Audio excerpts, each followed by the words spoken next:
어느 순간부터 우리 입에 너무 익숙해진 말들이 있습니다. 그 말들이 조용히 우리의 영혼을 무너뜨리고 있다는 걸 혹시 눈치채셨나요? 사랑하는 형제자매 여러분, 저는 오늘 이 글을 한 명의 평범한 신앙인으로서 그리고 어머니의 마음으로 씁니다. 우리가 살고 있는 이 시대는 말로 넘쳐나는 시대입니다. 누구나 말을 하고 누구나 자신의 진실을 외칩니다. 하지만 정작 하느님의 진리가 어디 있는지, 진실한 사랑이 무엇인지 점점 흐려지고 있는 것 같습니다. 그래서 저는 오늘 침묵을 깨고 작은 목소리로 여러분께 말을 걸고 싶습니다. 가끔 교회 안에서 우리는 위로의 말들을 주고받습니다. 괜찮아. 하느님은 이해하셔. 하느님은 우리가 행복하길 바라셔. 종교보다 마음이 중요하지. 이런 말들은 따뜻하게 들리고 때로는 진심 어린 위로처럼 느껴집니다. 하지만 우리는 생각해야 합니다. 정말 이 말들이 하느님의 진리와 일치하는가? 하느님의 뜻에 나를 더 가깝게 이끌고 있는가? 아니면 내 마음이 편해지기 위해 하느님의 말씀을 왜곡하고 있는가? 사랑하는 여러분, 저는 정죄하려고 이 말을 하는 것이 아닙니다. 저 역시도 수많은 실수와 약함 속에서 살아온 사람입니다. 그래서 더더욱 진리를 외면하지 않으려 합니다. 왜냐하면 진리는 우리를 아프게 하지만 동시에 회복시키기 때문입니다. 진리는 우리를 불편하게 만들지만 결국 자유롭게 하기 때문입니다. 저는 요즘 영적 아버지라고 불리는 사제님들 그리고 교황님의 말씀 속에서 깊은 사랑을 느낍니다. 그분들은 화려한 말보다 떨리는 마음으로 우리에게 다가옵니다. 우리를 꾸짖기 위해서가 아니라 아버지의 마음으로 우리의 구원과 거룩함을 갈망하며 부르짖습니다. 그리고 저는 그 부르심을 우리가 자주 듣는 말들 중엔 영적으로 우리를 무디게 만드는 것들이 많습니다. 하느님의 자비를 핑계로 회개를 미루게 하고 교회의 가르침을 단지 예견 정도로 여겨 진리를 상대화시키기도 합니다.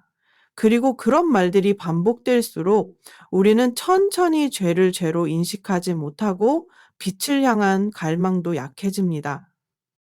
여러분, 하느님은 사랑이십니다. 그렇기 때문에 우리를 진리로 부르십니다. 십자가는 그저 동정의 상징이 아닙니다. 십자가는 죄가 얼마나 치명적인지를 보여주는 표징이며 동시에 그 죄에서 우리를 구원하시기 위해 당신 자신을 내어주신 사랑의 절정입니다. 그 십자가를 생각할 때마다 우리는 더 이상 괜찮아, 하느님은 이해하셔라고 쉽게 말할 수 없습니다. 우리는 이렇게 말해야 합니다. 하느님은 내 고통과 약함으로 이끄신다. 사랑하는 자매 여러분, 저는 우리가 서로를 진리 안에서 사랑할 수 있기를 바랍니다. 때로는 불편하고 때로는 오해받을 수 있는 말일지라도 영혼을 살리는 말이라면 용기 있게 전할 수 있기를 바랍니다. 누군가 잘못된 길로 가고 있다면 우리는 침묵하지 말아야 합니다. 내가 너를 사랑하기 때문에 이 길은 위험하다고 말하고 싶어 라고 이야기할 수 있어야 합니다. 우리 신앙은 단지 기분 좋은 말들을 나누는 공동체가 아닙니다. 우리는 구원의 진리를 선포하는 사람들입니다. 우리가 말하는 한마디가 누군가의 영혼을 살릴 수도 있고 미끄러지게 할 수도 있습니다. 그렇기에 우리의 말은 언제나 기도 안에서, 말씀 안에서 다듬어져야 합니다. 오늘 이 글을 읽고 있는 당신에게 말씀드립니다. 혹시라도 당신이 그동안 익숙하게 사용해 왔던 말들 중에 하느님의 뜻과는 거리가 먼 말이 있었다면 부끄러워하지 마세요. 저도 그랬고 많은 이들이 그랬습니다. 중요한 건 이제부터입니다. 지금 이 순간부터 우리는 바르게 말하고 바르게 사랑하고 바르게 살아가면 됩니다. 하느님은 우리가 완벽하길 바라시는 것이 아니라 진심으로 당신을 따르기를 바라십니다. 성모님께서 우리의 입술을 정화시켜 주시고 성령께서 우리의 마음에 빛을 비추시기를 기도합니다. 그리고 이 세상 속에서 진리를 말하는 작고 조용한 목소리가 되어 사랑으로 교회를 세워갈 수 있기를 간절히 바랍니다. 아멘. 예. 아멘. 사랑하는 자매 여러분, 우리의 삶에서 가장 쉽게 주고받는 것이 바로 말입니다. 하루에도 수없이 많은 말을 듣고 말하고 그 안에서 우리는 위로받기도 하고 때로는 상처받기도 합니다.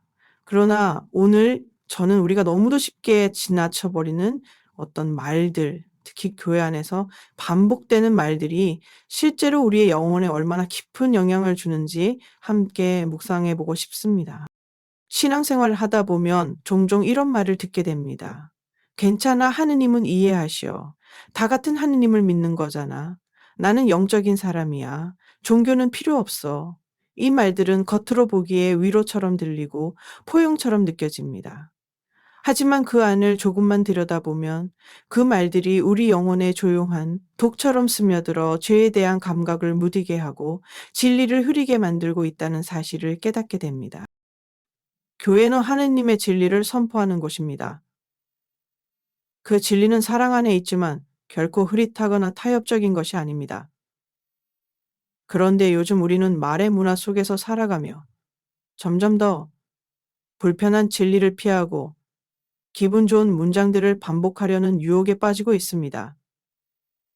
심지어 신앙적인 자리에서도 말입니다.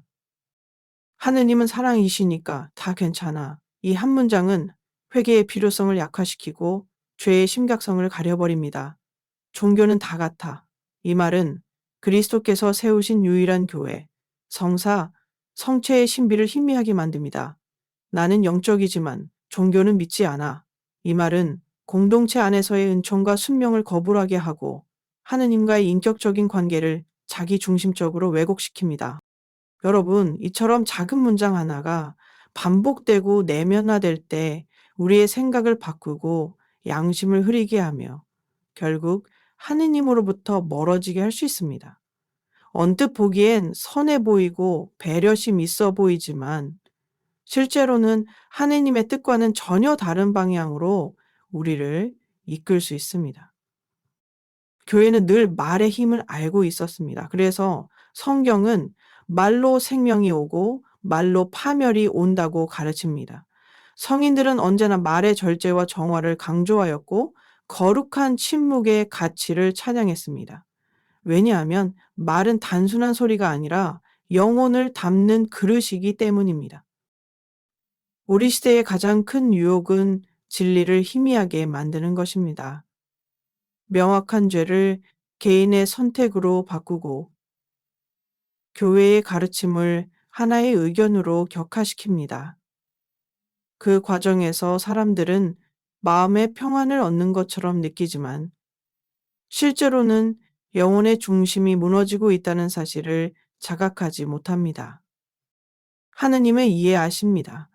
그러나 그분은 우리의 죄가 우리를 파괴하는 것도 아시기에 변화를 요구하시는 분이십니다. 자비는 우리가 그대로 머물게 하려는 것이 아니라 빛으로 나아가게 하는 초대입니다. 그러므로 우리가 말할 때 듣기 좋은 말이 아니라 영혼을 살리는 말, 진리와 자비를 함께 담은 말을 선택해야 합니다.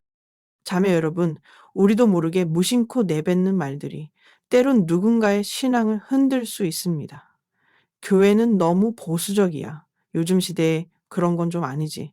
이런 말들은 진리에 대한 존중을 흐리게 하고 교회에 대한 신뢰를 약화시킵니다. 그리고 그 결과는 결국 공동체의 해체와 성사의 이탈, 나아가 하느님과의 단절로 이어지게 됩니다. 그렇기에 오늘 우리는 다시 시작해야 합니다. 말의 무게를 다시 기억하고 우리 입술을 성령께 봉헌해야 합니다. 단순한 슬로건이 아닌 살아있는 복음의 말씀을 전할 수 있는 사람이 되어야 합니다. 누군가가 죄 가운데 있을 때 사랑으로 진리를 말할 수 있는 용기를 달라고 기도해야 합니다. 우리는 이미 많은 상처를 안고 살아갑니다. 그 상처 위에 거짓된 말로 연고를 바르기보다 하느님의 진리라는 약으로 치료받아야 합니다. 진리는 때론 아프지만 그 아픔이 회복을 가져오기 때문입니다. 말은 영혼의 거울입니다. 우리가 어떤 말을 선택하느냐에 따라 나 자신뿐만 아니라 주변 사람들의 영혼도 영향을 받습니다. 그러니 오늘부터 우리가 듣고 말하는 한마디가 하나님 앞에서 거룩한 도구가 되기를 기도합시다. 그리고 이렇게 다짐해 봅시다. 나는 진리로 말하겠습니다. 사랑으로 말하겠습니다. 하느님께 영광을 돌리는 말만을 입술에 담겠습니다. 그러한 결심 속에서 우리 공동체는 점점 더 성화되고 더 많은 영혼들이 참된 빛을 향해 걸어가게 될 것입니다. 아멘. 사랑하는 자매 여러분, 언젠가부터 우리는 신앙생활 속에서 아주 익숙한 문장을 자주 듣게 되었습니다. 괜찮아. 하느님은 이해하셔. 이 짧은 한마디는 위로처럼 들리고 따뜻한 말처럼 다가옵니다.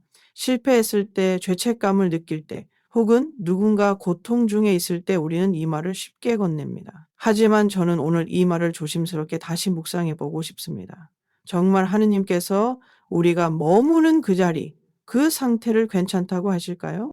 하느님은 분명 자비로우신 분이십니다. 우리가 다가갈 수 없는 크기의 인내와 이해로 우리를 바라보시는 분입니다. 그러나 그 자비는 우리가 죄에 머무르도록 내버려두는 자비가 아닙니다. 하느님의 자비는 우리를 죄에서 끌어올리시고 새 삶으로 초대하시는 자비입니다. 괜찮아, 하느님은 이해하셔 라는 말이 회개로 이끄는 것이 아니라 죄에 안주하게 만든다면 그것은 더 이상 위로가 아니라 영적 타협입니다. 우린 종종 죄를 지적하거나 경고의 말을 하는 것보다 이해하고 위로하는 쪽이 더 사랑스럽다고 생각합니다. 그리고 그렇게 말하는 자신이 관대하고 열린 사람이라고 느끼기도 합니다. 하지만 진정한 사랑은 때때로 아픈 진실을 전할 수 있는 용기를 요구합니다. 누군가 깊은 상처 속에 있을 때, 누군가 중대한 죄 안에 있을 때 단순히 하느님은 다 아셔, 괜찮아라고 말하는 것이 정말 사랑일까요? 예수님께서는 간음한 여인을 정죄하지 않으셨습니다. 그러나 그분의 마지막 말씀은 다시는 죄를 짓지 마라 였습니다. 그분은 그녀의 상처를 이해하셨고 상황도 아셨습니다. 하지만 그 어떤 이해도 죄를 허용하지는 않으셨습니다. 그 이해는 회개와 변화로 이어져야 했습니다. 오늘날 우리도 같은 기준을 가져야 우리가 이 문장을 반복할수록 점점 죄에 대한 감각이 흐려집니다.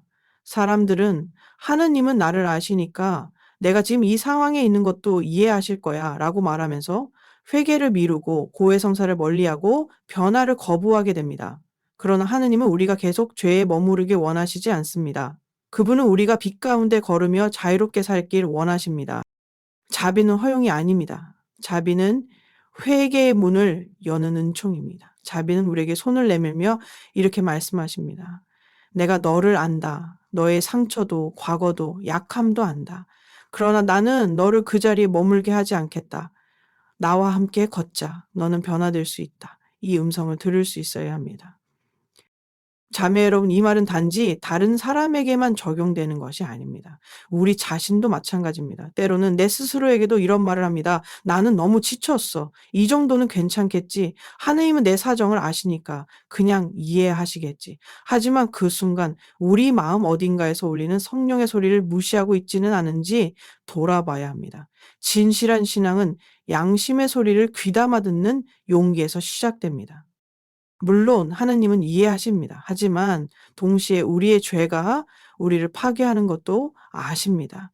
그래서 침묵하지 않으시고 우리를 불러 세우시며 다시 시작하라고 말씀하십니다. 그 사랑은 결코 방임이 아닙니다. 그 사랑은 성장을 요구합니다.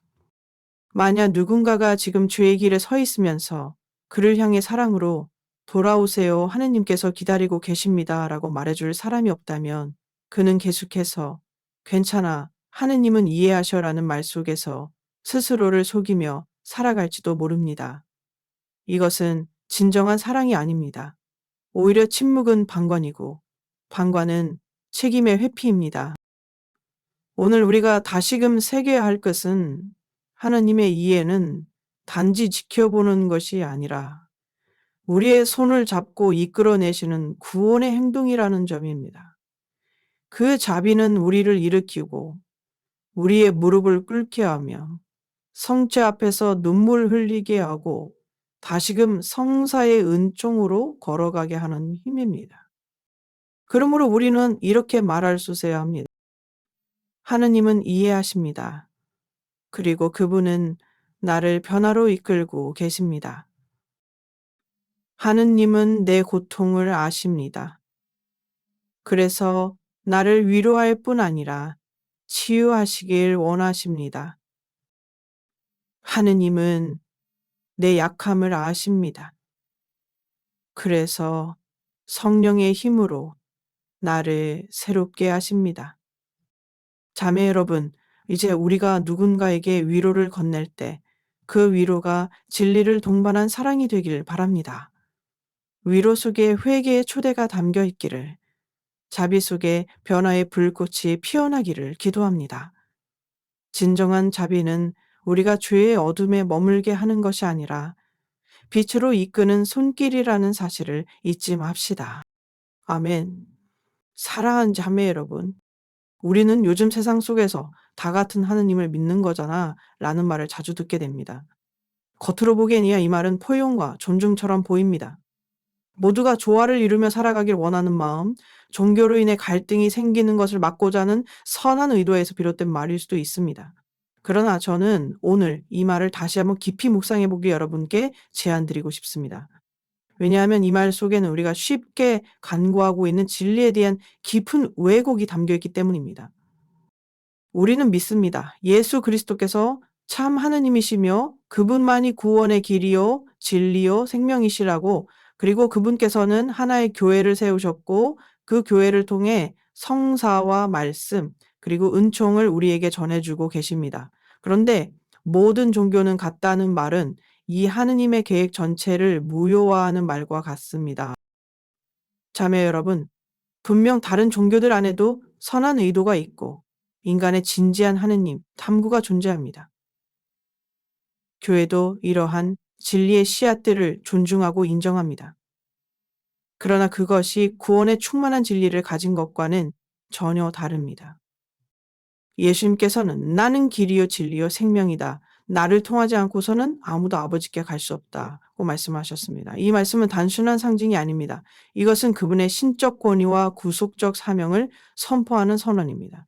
만약 모든 종교가 같다면 왜 예수님께서는 십자가 위에서 피를 흘리셔야 했을까요? 왜 사도들은 박해 속에서도 복음을 전하려 했을까요? 왜 수많은 성인들이 생명을 걸고 그 진리를 증언했을까요? 모든 종교는 같다는 말은 결국 십자가의 의미를 흐리게 합니다. 예수님의 순환과 부활, 성체성사의 신비, 성사의 은총, 이 모든 것을 단지 하느님을 향한 여러 가지 표현 중 하나로 전락시킵니다. 그것은 마치 찬란한 태양을 여러 개의 촛불 중 하나로 취급하는 것과 같습니다. 우리가 이렇게 말할 때 우리는 사실상 복음을 포기하는 것입니다. 선교의 열정이 사라지고 진리를 전할 용기를 잃게 됩니다. 굳이 교회에 나가지 않아도 되지. 그 사람도 나름대로 하느님을 잘 믿고 있는 거야.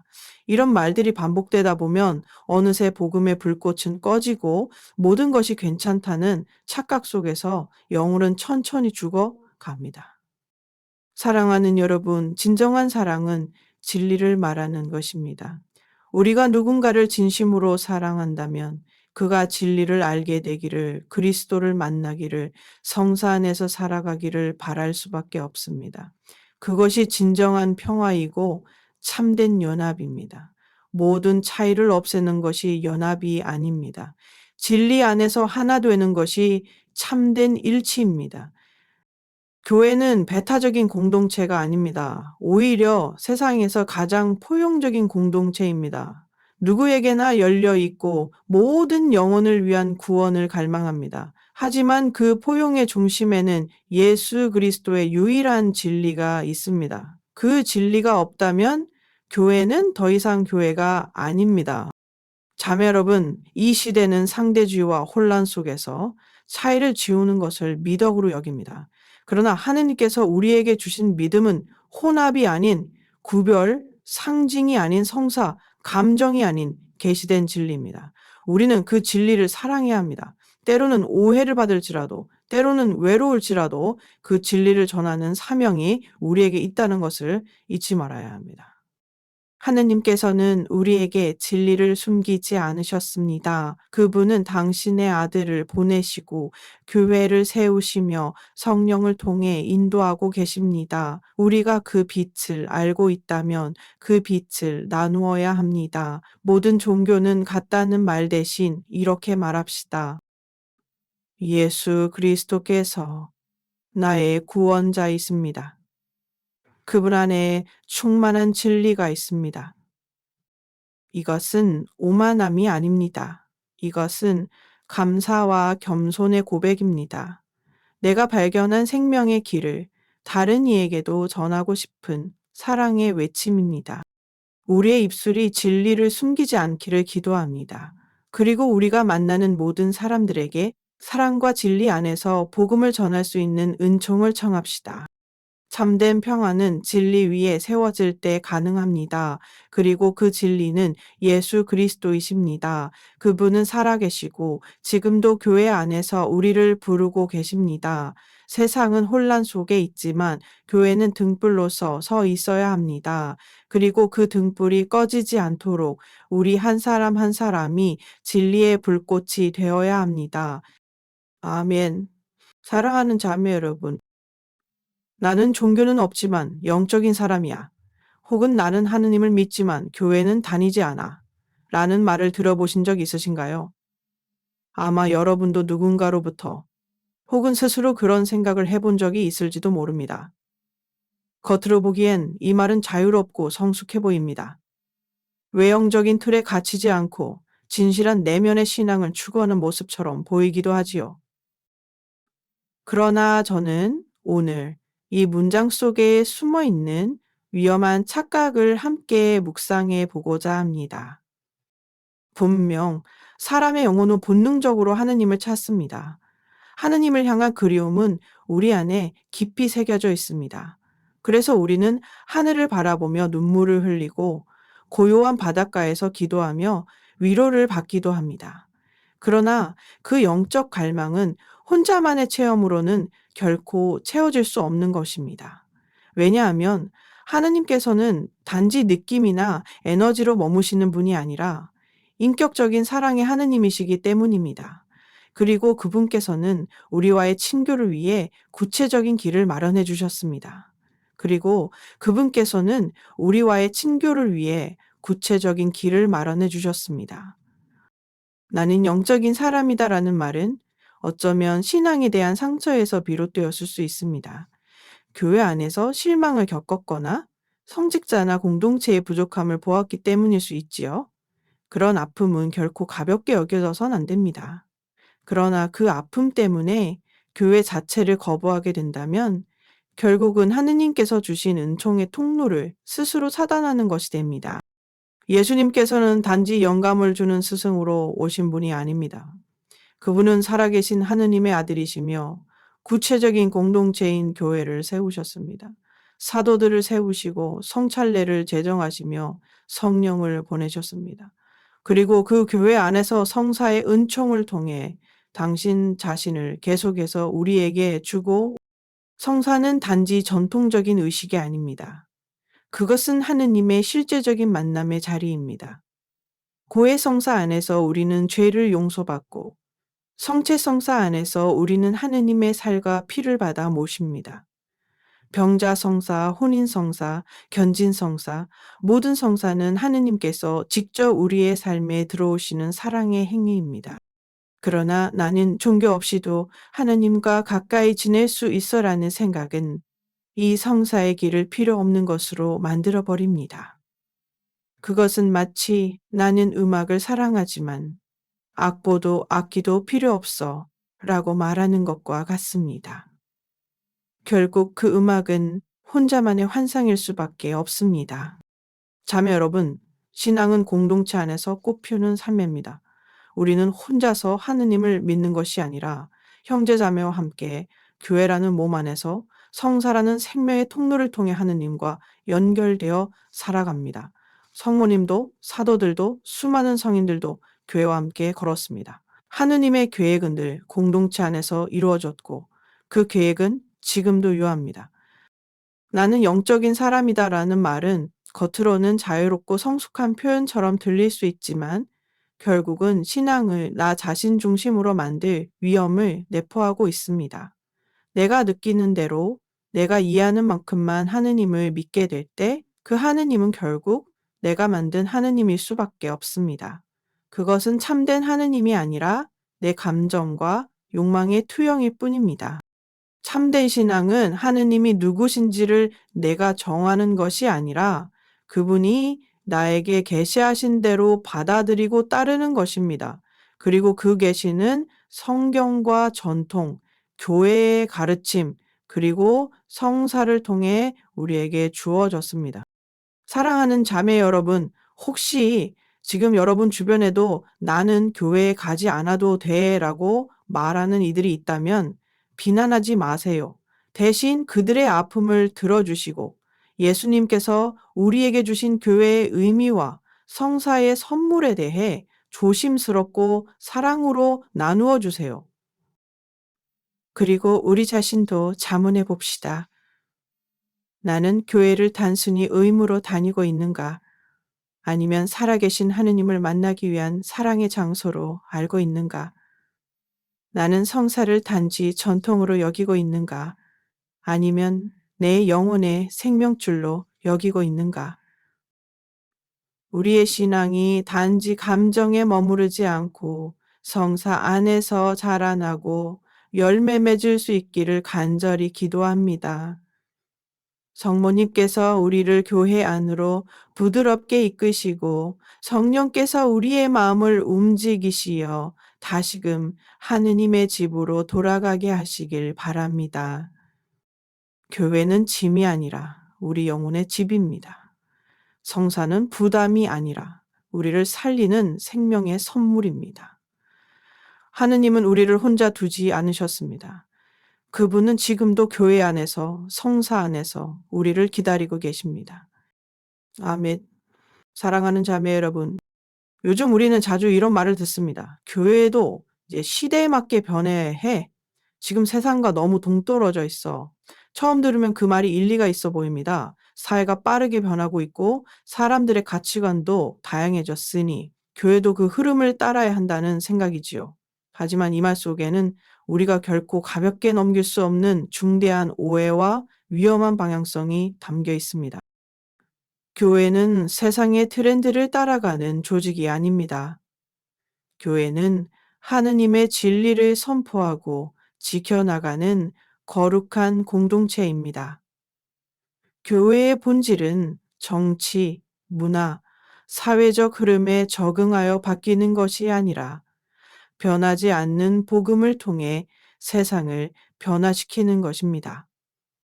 예수님께서 이 세상에 오셨을 때 그분은 시대에 인기 있는 사상이나 관습을 따르지 않으셨습니다. 오히려 그분은 사랑과 진리 안에서 거룩한 충돌을 일으키셨습니다.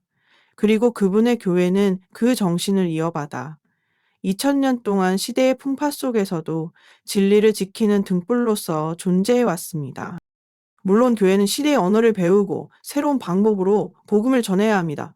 하지만 그것은 복음의 내용을 바꾸는 것과는 다릅니다. 오늘날 교회는 시대에 뒤처졌다는 비판은 대개 교회가 세상의 기준에 맞지 않는 진리를 말할 때 등장합니다.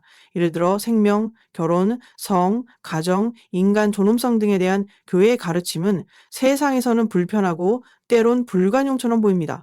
그래서 어떤 사람들은 말합니다. 그런 가르침은 이제 바꿀 때가 됐어. 하지만 자매 여러분, 하느님의 진리는 시간을 초월합니다. 어제나 오늘이나 그리고 영원히 변하지 않는 그리스도께서 세우신 교회는 세상에 맞추는 존재가 아니라 세상을 일깨우는 존재입니다. 우리가 교회를 세상의 기준에 맞추려 한다면 결국 우리는 하느님의 음성을 세상의 잡음 속에 묻어버리는 것입니다. 세상은 늘 변합니다.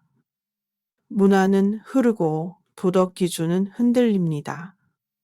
하지만 교회는 그 안에서 흔들리지 않는 진리의 등대가 되어야 합니다.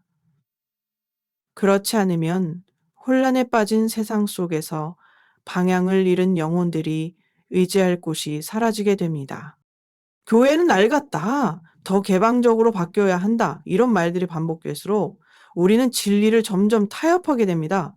그리고 그 타협은 곧 영혼의 상실로 이어질 수 있습니다.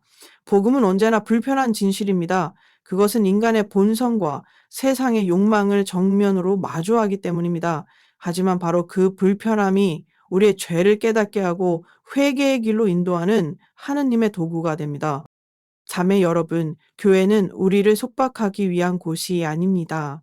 오히려 교회는 우리가 참된 자유 안에서 살도록 이끄는 어머니입니다. 하느님의 계명은 우리의 삶을 제한하는 것이 아니라 영혼을 보호하고 생명을 풍요롭게 하는 말씀입니다. 오늘날 많은 사람들이 교회의 가르침을 부담스럽다고 느끼고 그래서 교회를 떠나기도 합니다. 하지만 교회가 부담스러워야 할 때도 있습니다. 그것은 우리를 변화시키기 때문입니다. 편안함 속에서는 결코 거룩함이 자라나지 않기 때문입니다. 만약 교회가 그저 세상의 유행에 따라 움직이는 기관이라면 우리는 더 이상 복음의 빛을 비출 수 없습니다. 교회는 세상의 거울이 아니라 세상을 비추는 빛이어야 합니다. 사랑하는 여러분, 교회는 우리가 원하는 대로 바꾸는 공간이 아닙니다. 교회는 우리를 하느님의 뜻에 맞게 변화시키는 장소입니다. 그리고 그 변화는 고통스럽기도 하고 때로는 외로울 수도 있지만 그 안에 참된 생명과 구원이 있습니다. 우리가 교회를 사랑한다면 그 모습을 그대로 받아들이는 법을 배워야 합니다. 물론 인간적인 부족함은 존재합니다. 그러나 교회의 본질은 하느님께서 주신 신비로운 은총의 도구라는 사실은 변함없습니다. 이제는 우리가 교회를 바꾸려 하기보다 교회를 통해 내가 바뀌기를 기도해야 할 때입니다. 교회의 진리가 나를 불편하게 한다면 그것은 나의 삶에 변화가 필요하다라는 신호일 수 있습니다. 끝으로 이렇게 고백하고 싶습니다. 주님, 세상이 말하는 것보다 교회가 말하는 진리를 따르겠습니다. 시대의 흐름이 아니라 십자가의 길을 걷겠습니다. 진리를 타협하지 않고 사랑 안에서 용감히 증언하겠습니다. 그렇게 살아갈 때 우리는 세상을 변화시키는 진정한 교회의 일원이 될 수 있습니다. 세상이 아니라 하느님의 뜻에 맞추어진 존재로 살아가길 소망합니다. 아멘. 사랑하는 자매 여러분, 우리는 종종 이런 말을 듣습니다. 하느님은 내가 행복하길 원하죠. 처음 들으면 너무나 맞는 말처럼 느껴집니다. 따뜻하고 위로가 되고 하느님의 사랑이 가득 담긴 문장처럼 보입니다. 사실 그 말 자체는 틀리지 않습니다. 하느님은 정말로 우리가 참된 기쁨과 평화를 누리길 바라십니다. 그러나 여기서 중요한 질문이 하나 생깁니다. 그 행복이 과연 어떤 행복인가? 오늘날 세상은 행복을 감정 중심으로 정의합니다. 불편함이 없고 원하는 대로 되고 고통이 없고 자유롭게 살 수 있으면 그것이 곧 행복이라 말합니다. 그래서 어떤 사람은 지금 이 관계가 나를 행복하게 해 라며 죄 가운데서도 머무르고 또 어떤 사람은 이 결정이 내 인생을 편안하게 해 라며 교회의 가르침을 외면하기도 합니다. 그럴 때마다 따라붙는 말이 바로 하느님은 내가 행복하길 원하시잖아 입니다.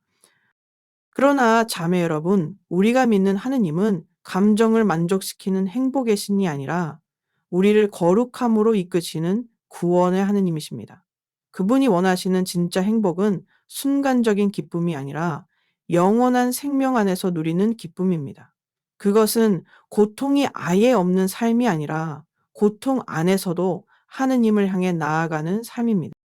예수님께서 이 땅에 오셔서 우리에게 보여주신 삶을 생각해 봅시다.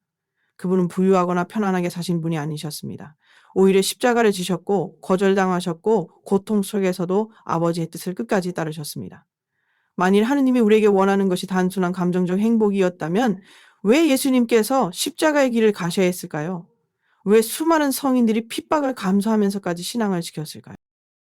그분들이 택한 길은 세상이 말하는 행복과는 거리가 멀었습니다. 하지만 그 길 끝에서 그들은 참된 기쁨을 누렸습니다. 왜냐하면 그 기쁨은 죄에서 자유로워지는 기쁨, 하느님의 뜻을 이루는 기쁨, 그리고 영혼 깊은 곳에서 솟아나는 평화였기 때문입니다. 자매 여러분, 진정한 행복은 거룩함과 밀접한 관계가 있습니다. 하나님은 우리가 단순히 웃으며 사는 삶을 넘어서 성화되어 가는 삶, 즉 그분과 닮아가는 삶을 원하십니다. 그리고 그 여정에는 때로 눈물도 포기해야 할 것도 고통도 함께합니다. 하지만 그 안에 은총이 있고 해방이 있으며 여운을 살리는 기쁨이 존재합니다. 오늘날 우리는 너무 쉽게 하느님은 내가 행복하길 원하시니까 이것도 괜찮아 라고 말하며 스스로를 설득합니다. 하지만 그 말은 종종 회피의 말이 되기도 합니다. 이건 죄일 수도 있지만 내가 상처받지 않으려면 필요해. 교회의 가르침은 좀 엄격하지만 내 행복이 더 중요해. 이렇게 스스로를 정당화하며 회개와 변화의 기회를 잃어버리는 경우도. 그러나 진정한 하느님의 자비는 우리를 있는 그대로 머물게 하지 않습니다. 그 자비는 우리를 끌어올리고 고쳐주시고 새롭게 하십니다. 마치 부모가 자녀의 순간적인 만족보다 아이의 올바른 성장을 더 소중히 여기듯이 하느님도 우리의 구원과 성화를 가장 먼저 생각하십니다. 자매 여러분, 혹시 지금 여러분의 삶 안에 이게 정말 하느님께서 원하시는 길일까 하고 묻고 싶은 순간이 있다면 오늘 이 말씀을 마음에 담아 보세요. 하느님은 당신을 사랑하시기 때문에 당신이 지금 이 순간에만 만족하는 삶이 아니라 영원한 생명을 향해 나아가는 삶을 살기를 바라십니다. 그래서 우리는 이렇게 고백할 수 있어야 합니다. 하느님, 저도 행복하길 바랍니다.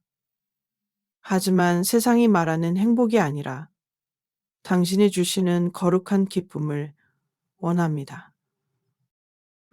저의 선택이 저를 위로하기보다 당신의 뜻에 합당한 길이 되게 하소서. 그럴 때 비로소 우리는 단지 기분이 좋은 삶이 아니라 영원히 살아 숨쉬는 삶, 진정으로 복된 삶을 살아갈 수 있게 됩니다. 그리고 그 삶 속에서 우리는 세상이 알 수 없는 평화를 누리게 될 것입니다. 하느님은 우리를 행복하게 하시길 원하십니다. 하지만 그 행복은 곧 거룩함 속에서 피어나는 열매입니다. 그 길을 믿고 따를 수 있는 용기를 오늘 우리 모두가 다시 청해 봅시다. 아멘. 예, 그럼 되시면 사랑하는 자매 여러분, 우리는 누군가의 잘못이나 부족함에 대해 이야기할 때 종종 이런 말을 듣게 됩니다. 나는 네가 나를 판단할 자격이 없다고 생각해. 오직 하느님만이 나를 판단하실 수 있어. 이 말은 언뜻 들으면 겸손하게 들리고 신앙적인 표현처럼 보일 수 있습니다. 하느님께서 인간의 마음과 속을 아시는 분이시기에 그분만이 진정한 심판자라는 것은 틀림없는 진리입니다. 그러나 오늘 우리가 함께 깊이 묵상하고 싶은 것은 이 말이 실제로는 어떻게 사용되고 있는가입니다. 많은 경우 이 말은 진정한 겸손이나 회개의 표현이 아니라 오히려 자신의 삶을 방어하고 주변의 사랑 어린 조언과 경고를 거부하는 방패처럼 사용되곤 합니다. 누군가가 사랑으로 우리의 삶에 대해 충고할 때 하느님만이 나를 판단할 수 있어 라고 말함으로써 우리는 사실상 그 사람의 사랑과 관심을 밀어내고 있는 것인지도 모릅니다. 형제 자매의 충고는 정죄가 아닙니다. 그것은 영혼을 살리는 부르심입니다. 성경은 분명히 말합니다. 너희 가운데 누군가가 죄를 지으면 형제된 너는 사랑 안에서 바로잡아라. 그렇게 하면 그 영혼을 죽음에서 구할 수 있을 것이다. 이것은 판단이 아니라 참된 사랑의 실천입니다. 자매 여러분, 하느님께서 우리에게 공동체를 주신 이유 중 하나는 바로 이것입니다. 우리가 서로를 지켜주고 서로를 일깨우기 위해서입니다. 우리가 모두 혼자 걸어가는 신앙의 길이 아니라 함께 걷는 여정이라면 때로는 우리가 누군가를 이끌어줘야 하고 또 다른 이가 나를 일으켜줘야 할 때도 있습니다. 그런데 오직 하느님만이 나를 판단하신다. 는 말을 입에 담는 순간 우리는 그런 은혜로운 교정과 돌봄의 문을 스스로 닫아버리게 됩니다. 때로는 우리의 자존심이 상할 수도 있고 인정하기 싫은 진실일 수도 있지만 영혼의 구원을 위해 듣고 수용해야 하는 말들이 있습니다. 진정한 신앙은 비판에 대한 두려움이나 방어에서 벗어나 하느님 앞에서 더 정직하게 서려는 마음입니다. 하느님은 물론 우리 마음 깊은 곳까지 아시는 분이시지만 그분은 종종 주변 사람들의 입술을 통해 우리에게 말씀하십니다. 어쩌면 한 자매의 조심스러운 조언, 한 신부님의 안타까운 충고, 부모님의 눈물 섞인 말씀이 바로 하느님께서 나를 깨우시기 위한 사랑의 음성일 수 있습니다. 그 음성을 무시하고 하느님만이 판단하실 수 있어 라고 말한다면 우리는 그분의 자비의 손길을 거절하는 것이 됩니다. 자매 여러분, 우리는 모두 죄인이며 완전하지 않습니다. 그래서 우리에게 필요한 것은 정당화가 아니라 교정받을 수 있는 겸손한 마음입니다. 진리를 말하는 이에게 귀를 기울이고 고칠 부분을 고치려는 용기가 신앙의 성숙입니다. 누군가가 우리에게 이 길은 위험해 보여. 그 선택은 하느님의 뜻과 다를 수 있어. 라고 말해줄 때 그것은 단순한 간섭이 아니라 사랑의 경고음입니다. 그런 음성을 들을 때 우리는 방어보다 먼저 기도로 그 말의 의미를 분별할 수 있어야 합니다. 하느님만이 나를 판단하신다는 말은 내가 최종적으로 그분 앞에 서게 된다는 두려운 진실입니다. 그것은 겸손함으로 나를 돌아보게 하고 매일의 삶을 성찰하게 하는 고백이어야 합니다. 그렇게 우리는 이렇게 말할 수 있어야 합니다. 하느님, 당신께서 나를 판단하시는 그날, 저는 회개의 삶으로 준비되어 있기를 바랍니다.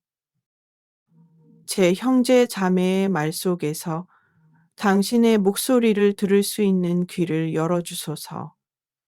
그리하여 우리가 서로에게 사랑으로 진리를 말할 수 있고 또 그 말을 감사로 받아들일 수 있는 공동체가 되기를 소망합니다.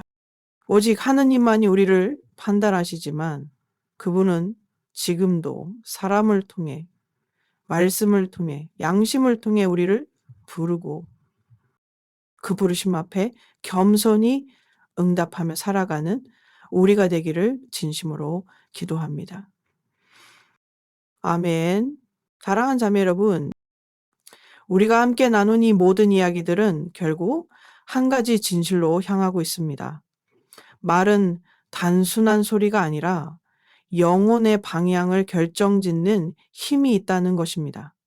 그리고 그 말들이 진리에서 멀어질 때 우리의 신앙도 조용히 흔들리기 시작합니다. 하느님은 이해하셔. 모든 종교는 같아. 나는 영적이지만 종교는 없어도 돼. 교회도 시대에 맞춰야 해. 하느님은 내가 행복하길 원하셔. 오직 하느님만이 나를 판단하실 수 있어.